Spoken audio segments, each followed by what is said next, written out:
মা বোনেরা যদি তার জীবদ্দশায় 4টি আমল যদি দুনিয়ার জমিনে করতে পারে, আমার আল্লাহ রব্বুল আলামিন ওই মহিলাদেরকে, ওই মা বোনদেরকে কিন্তু জান্নাত দান করবেন। শুধুমাত্র 4টা আমল। 1 নম্বর আমল ও মা করবেন। 1 নম্বর আমল হলো 5 ওয়াক্ত নামাজ আপনাকে আদায় করতে হবে।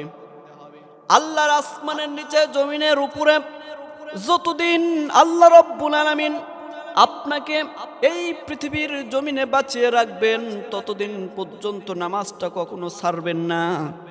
2 নম্বর আমল হলো রমজান মাস যখন চলে আসবে, রমজান মাস আসার সঙ্গে সঙ্গে আল্লাহর এই বিধানটা সওমটা আপনি আদায় যদি করতে পারেন, আল্লাহ রসুল সাল্লাল্লাহু আলাইহি ওয়াসাল্লাম বলেছেন, এই 4টি আমল কোনো নারী যদি করতে পারে, কাল কিয়ামতের ময়দানে ওই নারীকে আল্লাহ রব্বুল আলামিন জান্নাত দান করবেন।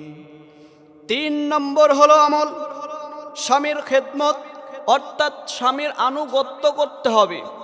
কিন্তু আমাদের সমাজের ভিতরে, রাষ্ট্রের ভিতরে কিছু সংখ্যক মহিলাগুলো রয়েছে যারা স্বামীর খেদমত কিন্তু করতে চায় না, স্বামীর আনুগত্য কিন্তু করতে চায় না। আল্লাহর নবী জনাবে মুহাম্মদুর রাসূলুল্লাহ সাল্লাল্লাহু আলাইহি ওয়াসাল্লাম হাদিস শরীফের ভিতরে সুন্দর করে বলে দিয়েছেন, ও দুনিয়ার মানুষ তোমরা শুনে রেখে দাও, মহিলারা যদি দ্বিতীয় কারো পায়ের নিচে যদি সিজদা করতে হতো, তাহলে অবশ্যই অবশ্যই তার স্বামীর পায়ের অবশ্যই তারা সিজদা করত।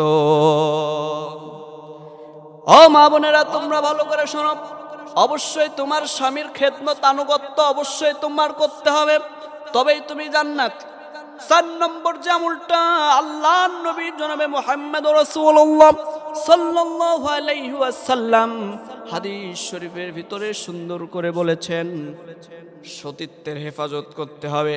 অর্থাৎ মা বোন, তোমাকে আল্লাহ রব্বুল আলামিন পৃথিবীর জমিনে প্রেরণ করেছেন, যতদিন পর্যন্ত তুমি বেঁচে থাকবি ততদিন পর্যন্ত তোমার সতীত্বের হেফাজত যদি তুমি করতে পারো, তাহলে এই 4টা আমল যদি তুমি করতে পারো, অবশ্যই কাল কিয়ামতের ময়দানে আমার আল্লাহ রব্বুল আলামিন তোমাকে জান্নাত দান করবেন।